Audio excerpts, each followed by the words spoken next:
एक अंजीर ले लें जी मार्केट से, फल वाली अंजीर, हाँ जी। और एक गिलास गन्ने का जूस। गन्ने का रस, हाँ जी मगर वो फ्रेश होना चाहिए कि उसको आपको 10 मिनट के ही अंदर पी लेना है। जी इधर गन्ने का रस का कलर चेंज हुआ और जहर हो गया हो, जी तो आप वो अंजीर खाएं जी सुबह, जी और एक गिलास गन्ने का रस जी सुबह और शाम। जी 3 दिन में पाइल्स आपकी जड़ से गायब।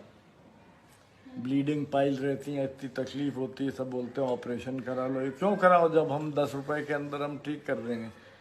और एक चीज़ और है जी कि ये 2 टाइम लेना पड़ेगा आपको दिन में, एक सुबह और एक शाम। जी 5 बजे दोपहर में जी आप सॉफ्टो वैक ले लें।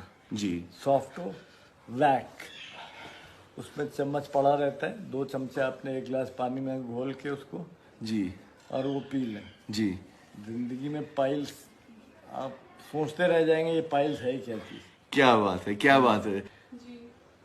पाइल्स का डॉक्टर आमिर काजी खान ने एक 10 रुपए का सोल्यूशन दिया है, जो आपको बड़े बड़े अस्पतालों में शायद ऑपरेशन कराने के लिए कहा जाएगा।